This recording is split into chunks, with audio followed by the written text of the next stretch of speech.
What's up sa inyo guys? This is Andre, your friendly salesman. Guys, marami po tayong announcement ngayong buwan na to, which is November 2025. Pero syempre, bago ko po siyang i-announce, gusto ko lang po magpasalamat sa inyo sa mga naging customers natin for the month of October 2025. So, we sold Isuzu Travis and Isuzu MU-X. So, ngayon po, una ko pong i-discuss sa inyo, syempre, yung promos natin for the month of November. So, unahin ko po muna itong Isuzu D-Max natin. Ito po, nakikita nyo.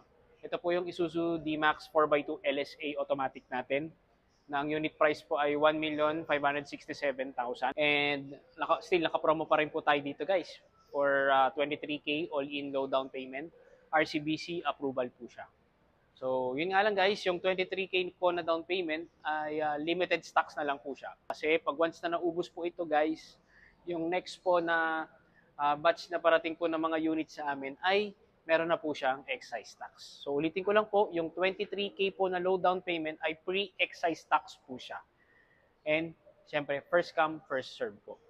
Ayan. So next naman guys is itong Isuzu Travis natin. Yan kung nakikita nyo. Ayan. Still naka-promo pa rin po siya for 36K low down payment and 20K low down payment. Yan. Bakit siya naging dalawa yung promo natin? Kung gusto mo siyang malaman, i-message nyo lang po ako sa aking TikTok account and Facebook account para ma-explain ko rin po sa inyo kung ano yung pagkakaiba ng dalawang unit na yon. So next naman guys is yung Isuzu MU-X natin. Sensya na guys, wala po kasi ako makitang display unit ng Isuzu MU-X natin. Pero ang promo po natin sa Isuzu MU-X, still the same pa rin po. Kung ano po yung promo natin for the month of October, still promo pa rin po natin siya for the month of November. Sa RZ4E po na MU-X base model, still naka-promo pa rin po tayo for 121,000 low down payment. Sa mid variant naman po, 197,000 yung down payment natin. And for top of the line units po, which is yung MU-X LSE natin, automatic 4x2.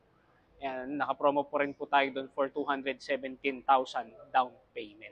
Ngayon naman po, kung gusto mo naman ng MU-X na 4x4, yan, per order nga lang po yung unit na yun guys ha. Pero naka-promo pa rin po siya. Still, 249,000 pa rin po yung down payment niya. And lastly guys, sa announcement natin guys, meron po tayong mall display sa SM Mega Mall Building B from November 6. Actually guys, ngayon na po yun. Nagsa-start na siya ngayon hanggang November 13. Yan, ano ba yung mga display natin doon? Meron po tayong Isuzu MU-X and Isuzu D-Max. Kaya po sa mga clients po natin dyan na gustong makita ng actual, tapos nasa